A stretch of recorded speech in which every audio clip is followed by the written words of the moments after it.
Marketing Recap Episode 1. In this episode, we're taking a look back at social media in 2014, and we'll let you in on how you can be a part of the show. Welcome to Marketing Recap, where each week we let you in on the latest news from the world of digital marketing and what it means for your business or organization. So, yeah, you heard that right. Today, we're not only celebrating the new year, but also our very first episode. My name is BJ Smith. I'm one of the hosts for Marketing Recap. And before we go any further, I want you to meet my partners, CynthiaJohnson and Blake Jameson. Cynthia, why don't you tell everybody a little bit about yourself? Yes, my name is Cynthia Johnson, as BJ said. Thank you, BJ. And this is Marketing Recap. I actually am the Director of Marketing and Social Media for an agency in Santa Monica, California. We are Rank Lab. And I'm also the Editorial Director for socialmediaclub.org. Maybe you're a part of one of the chapters in your local city. If you are, give us a shout out. And I will pass the mic off to Blake. Cool. Thanks, Cynthia and BJ. So my name is Blake Jameson. I am currently Director of Content Marketing at an e-commerce company called Pool Supply World. I've worked kind of throughout the years as a freelance social media consultant for a variety of brands and industries, and tend in that space to focus on Facebook advertising and Facebook marketing, but also dabble in other social networks as well. And yeah, just stoked to kick off the show and kick off the new year, and it's going to be awesome. All right. And like I mentioned before, I'm BJ Smith. I'm the owner of The Busy Marketer and host of another podcast called the Busy Marketer Podcast. And that's actually how I met Blake and Cynthia. My background started in web design in the late 90s, so I'm probably the old guy of the group by far. I spent much of my career in project management and was the e-commerce marketing director of did a couple of e-commerce marketing jobs before launching my own company. And now I help businesses understand digital marketing and help young marketers, make smart and efficient decisions. Now that you know a little bit about us, let's talk about the show. So this is a weekly show where we take stories that really grabbed our attention over the past week and share them with you guys. This is an interactive show, which means we want you to be a part of it. There are two ways that you can do that, and one is by joining the chat with our Google Plus Hangout. The other is by joining in on our simultaneous Twitter chat using the hashtag MRCap. It looks like Mr. Cap, I think, doesn't it? Before each show, we're going to email out some of the stories that we're thinking about covering that week and a link to the Hangout. You can go sign up for that at marketingrecap.com. There's going to be no spam, just good-to-know info. And since this is our New Year's episode, we've cooked up a little something special. So instead of recapping stories from the week, we're talking about some of the many changes in social media in 2014. And I think Blake is going to get us started today.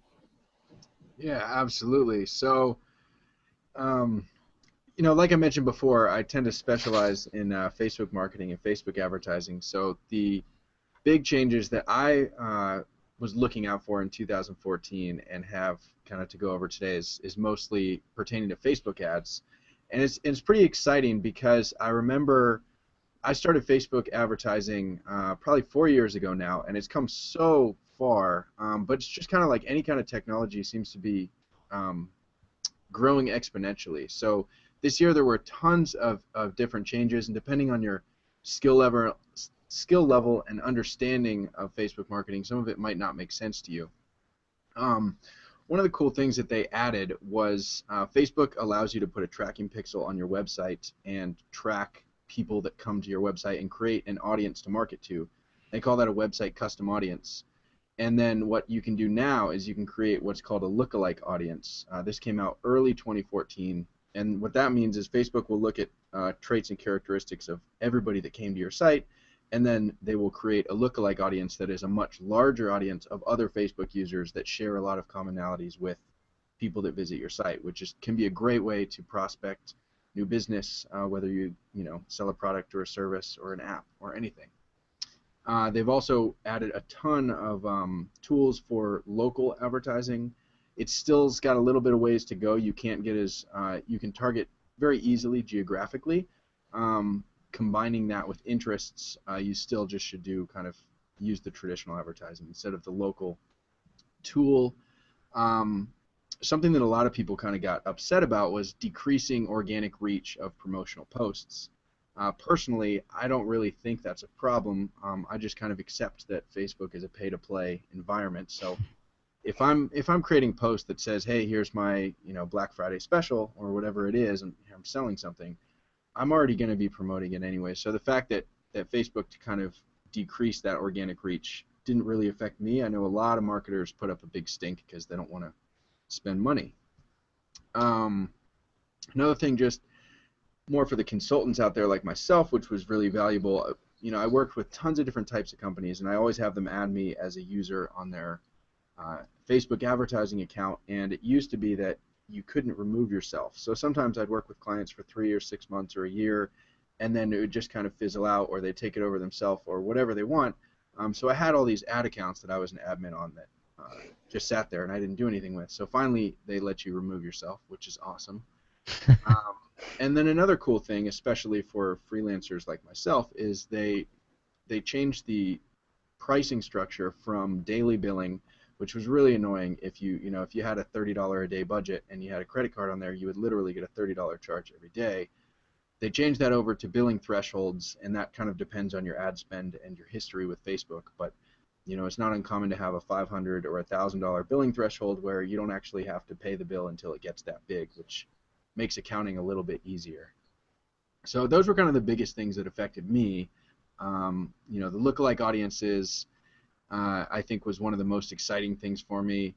Again, the ability to remove yourself was pretty awesome too, just so that I could kind of tidy up the back end of my own Facebook stuff. But I mean, there's so many changes. It's every week it's changing, which is why this show is so exciting, because we'll be able to talk about that kind of stuff.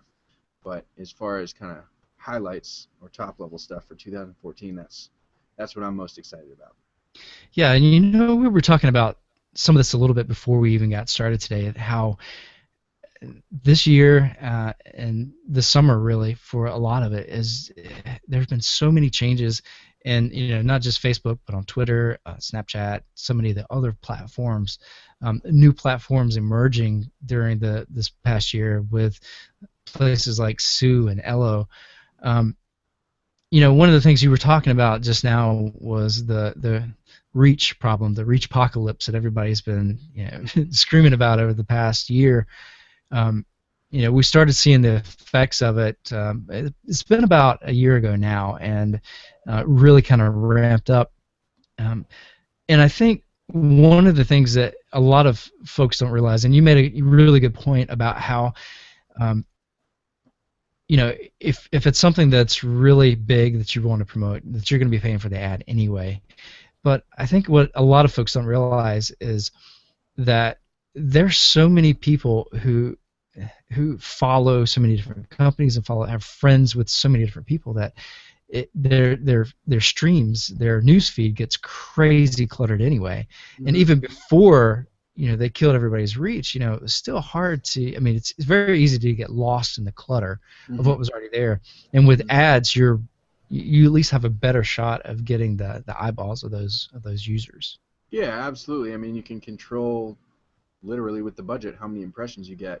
And I think that it's funny that I know that it's been kind of, like you said, reach apocalypse has been a big talking point, not just this year, but the last several years, people flipping out about it. But the reality is, like, the options before social media, say if you're doing a media buy in a magazine or on a billboard or on the radio, if a magazine's readership is 100,000 and then you buy a full-page ad that's, whatever, on page 75, it doesn't mean you're going to get 100,000 people to see that. Like, people don't read magazines page to page, cover to cover. And same thing, like, it's just never going to happen. If you have a radio station that has 1 million listeners and you buy one radio spot, it doesn't mean 1 million people are going to hear it, because not everybody, listens at one time. So it's the same thing on Facebook. It gets so crowded, and it's certainly a competitive space. But I think once you understand that and accept it, and then, you can learn the rules and then play your best within those rules, I think is pretty awesome. Yeah, and something else that I think people need to be aware of is, starting in January, and I think they're going to be rolling out over a period of time, but they're going to be reducing the reach even further, especially on certain types of posts that they see as being overly promotional, things like that. So, if you want organic reach, and it is possible, there are certain places that I follow that have incredible organic reach, and that's because they're putting out content that is so valuable. And Facebook knows it. Facebook is paying attention to the type of information that they're putting out. They're seeing that people are reading it and clicking through, and they're staying. One of the things that hit this past summer was the clickbaiting deal, where if you were putting out some kind of crazy headline to really pique somebody's attention to get them to click on your link and take them to your website, and then you really didn't have good content on your website, then they would come back to it. Facebook's like, why are we sending people, why are we showing people this post? Because people are clicking on it, and then they're coming right back to us. Obviously, it wasn't anything that was worth their time, so it's, they want to give the best experience for their users. But anyway, so that's just something else. Make sure you're putting out good content. Yeah, absolutely. Cynthia, you have anything to add to that? No, I mean, my stance on it is that, it's exactly like Google search. You pay for, PPC ads or whatever, it is for certain keywords, and whatever appears on page one does so because they fit a certain criteria of what you're looking for. In Facebook's case, the reach hasn't decreased. It's just that whatever it is you've been previously discussing might not impact the large percentage of your audience or a large percentage of any audience like you thought it would. And so again, putting out better content would definitely help in that situation. But as Blake said, why are you so upset with having to pay for a little bit of reach that's so highly targeted? Fit it into the budget. Yeah. Put it in the budget and then get them on your email list. Yeah, absolutely. Yes. Speaking of, we should remind people, sign up at marketingrecap.com for art. Well played. Really well done. Yeah. All right, Cynthia, you want to share some stories with us? Yes. So I was kind of going to elaborate on my theory of things. So to start, I want to talk about the changes in what I like to call the SEO social, right? So Facebook recently added the past post search function. So this means, and not everyone has it yet. Unfortunately, I don't even have it yet. I have to log into my intern's Facebook to see it. But you can search words. This is a little upsetting, but for instance, I could put the word Blake followed by the word drunk, and if we're connected on Facebook, any image that's tagged or he appears intoxicated in, whether that be comments or shares or whatnot, you'll be able to see that. So there's that, and then Instagram added the type ahead search function. So before, if you wanted to find something, you had to type it out, and now it works like a predicted text function. So it suggests words. So knowing the words that are going to appear for, YOLO, for instance. If you put YO, it's probably going to be yo and YOLO, right? But if you use the hashtag yo-yo, forgive me for not knowing enough YO words, you're farther down on the list, and that hashtag, kind of decreases its value at that point. So that's very similar to what Google is doing with their search. Like honestly, when I was interviewing Blake for the other show, I went to Google, and I think I told you this, Blake, but I went to Google and I started typing in Blake Jameson, and and beside it said Blake Jameson Tinder. Mm-hmm. And if you guys don't know what you don't understand the Tinder thing, I'll make him explain that a little bit later. Yeah. They could Google me; they'd find it pretty easy. Yep. Yeah, and so we see this over and over again. That Pinterest has added their guided search function, and what it's doing is it's telling you not only in your feed and your reach, but in the actual search itself, it's stopping people and it's redirecting them. So if we don't start looking at social media platforms like we look at Google, is as an SEO tool, we're going to fall short. And social media people really need to start learning the basics of SEO, because it applies so much so into social, especially, Facebook is partnered with Bing, local businesses. They now have, buy now and call to action buttons. They're keeping you essentially in the app, right? We want to say on the site, but they're moving toward a mobile strategy, a more mobile game. And in 2014, you just kind of watched all of these social platforms take that direction. And what they're saying is you don't need to go anywhere else because you can do everything right here, which is exactly what Google has done, well, ever since the beginning of Google. So, yes, buy the social media ads and put the money out there, just like you would if you had a web-based revenue model. You would do PPC ads, but you'd also do some sort of SEO, because good content will give you that organic reach, and in past posts now as well, in future posts, in current posts, as well as the push you'll get from using the Facebook ads or the Twitter ads and so on and so forth. But in 2014, I think, for me, the biggest change that I saw was the change in search functions across the board in social, and the removal of kind of a unique thought when searching in social, because they're directing you to the most important or the most search able to finish. So that's my 2014 recap. So think of social media and SEO a little differently. Yeah, that's awesome. And we're talking, since you're already talking about Google and where they are, one of the things that's really impressed me over the past several months of this year, probably the past 6 or 7 months, is how, and I'm an old AdWords guy, so I've dealt with Google AdWords for many years and juggled all kinds of budgets, and the tools there, I mean, it's really complicated, but the tools there are fairly robust, and some of the things that you can do inside of AdWords is really special. And I like that Facebook and Twitter, those guys are actually starting to catch on, and they're paying attention, not only with the search aspect of it, but with the tools that they give you. Blake specifically was talking about website custom audiences. On both Facebook and Twitter, now I can place a pixel. So if you've been to, not only have you been to my site, but if you've been to a specific page on my site and done a specific action, that I can send you an ad based on what you have done, either in Facebook or on Twitter. Mm-hmm. Likewise, I can take my email list, people that I know that they already know me. They know they're familiar with the brand, and I can take that list and I can upload it to Facebook or Twitter. Facebook's custom audiences, Twitter is tailored audiences, but we can take that, upload it, and make an audience out of them. So we are basically going back to the people who are already familiar with us on another level, in a different area, and they're more likely to interact with those ads. So I'm really excited with the progress that social media has made as far as ads are concerned.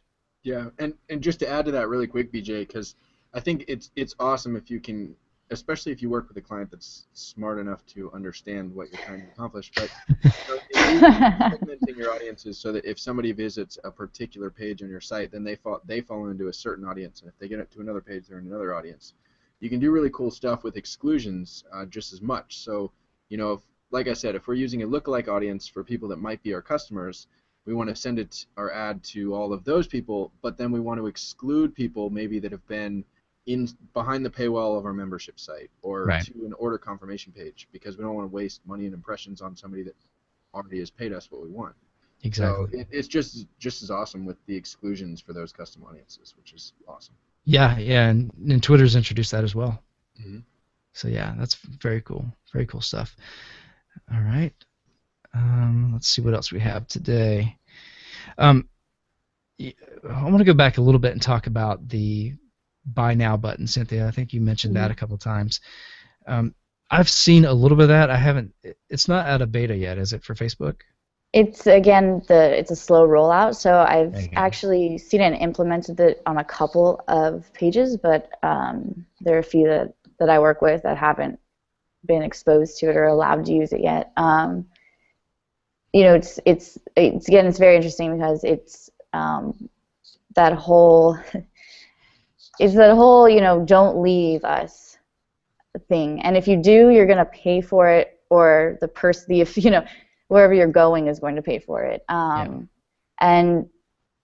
when this was again why I say, we're starting to see those social media sites behaving as search engines, because they're getting you to complete actions, and they're allowing you to see things that have previously been done based on what you would like to see. It's going to be very helpful. I believe they're predicting a 2.5 time increase the conversion rate per page. So. Yeah, and I have to put on my e-commerce marketing hat here for a second, because that's so much of my background. One of the things that e-commerce marketers have fought for the past few years is that mobile conversion, and it's very difficult and it's getting easier. We saw this year with Apple introducing their pay system, Google Wallet. Yeah, they got some things they need to figure out. But they've been out here for a while. But the thing is, with mobile, everybody says, you have to have a mobile site, because mobile is a part of the conversion process, or it may not be where they finish, but it's part of the funnel. Mm-hmm. And one of the things that e-commerce people have wanted to do for a while is make, if they start on your phone, help them to finish on your phone. And it's difficult to type in your credit card, or tap in your credit card, but that stuff's getting easier. People are starting to use PayPal on their sites. They're using the Apple Pay and things like that. But what I really find interesting about Facebook now, this Facebook buy stuff, is, I don't know if you can, guys, correct me on this if this is right. Can you retarget with a Facebook buy ad? So if somebody comes to my site and they see a specific product, I tag them with a pixel, and if they're browsing their phone, can I show them an ad for that same product with a buy button on it? Does anybody have an answer for that?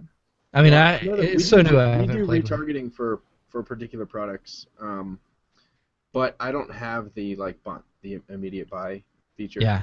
Unfortunately, I haven't got it rolled out. But we do. If somebody visits a particular product, we will send them an ad with a picture of that product that will take them back to that product page to buy it. Yeah, see now, and the thing that I think is going to make this really interesting is that with the Facebook buy button, you've got your shipping information stored in Facebook. You'll have your credit card information stored, or your payment information stored in Facebook. So literally, you see that ad, it's got a button on it. You tap buy, and I'm guessing you just hit a confirm. Say, yeah, is this what you want to do? Yeah, or sign up, or whatever, download now. Whatever the button is for your specific product, but yeah. Yeah. So, okay, really exciting stuff. Definitely. All right. Do you guys have any takeaways you want to leave us with? Yes. All right, go for it, Blake. What you got, buddy? Yeah, so I got a couple, and they kind of tie into some of the stuff I already talked about. But the first one is just understanding and realizing that Facebook is a pay-to-play playground, and so allocate budget to it if you want to take it seriously and you want to use it. But I think that if you do, it can pay off very well.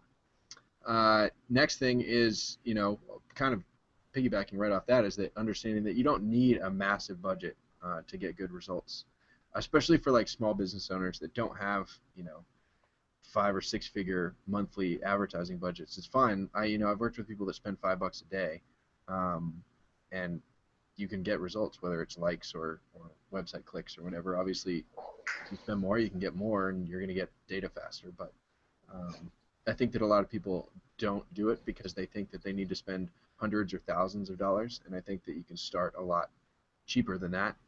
And the final thing is, if you kind of keep on top of these changes, because things are changing so quickly, both with Facebook every social media platform. As long as you stay on top of these changes, then it really helps you be able to capitalize, because the reality is so many people don't find out about things until a month or 2 months or 6 months or a year after it happens, and then they're like, oh, cool, that's good. And at that point, maybe it's you hear about it because everybody's doing it, and then all of a sudden it's super competitive and it doesn't work as well as it did to begin with. So I think that's why one of the reasons I'm really excited about this podcast is that we're always talking about fresh stuff. We can help people kind of stay on that cutting edge without having to have it be their full-time job. You know, they can tune in for 30 minutes or 45 minutes or whatever this ends up being for the week, and we can kind of give them a couple actionable things to say, okay, look, this buy button just hit Facebook. Give it a try. Spend a couple bucks on it. You know, this is what happened to me when I did it this week. So I'm really excited about that. I think that's huge. Yeah, and to kind of follow along with that a little bit more, we're going to cover only today we just covered a handful of stories. We're going to dive in a little bit deeper to the stories that we talk about every week. We'll probably pick just a couple of stories, but give you some really good information, hopefully get some good feedback.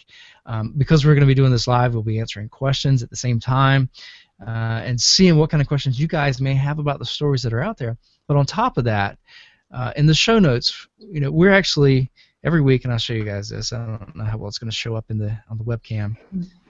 That is our stories list that we talked about, that we put together for this actual show. And we didn't cover all of this, but what I'm going to do is I'm going to take all of this stuff. I'm going to put it in the show notes at the marketing recap.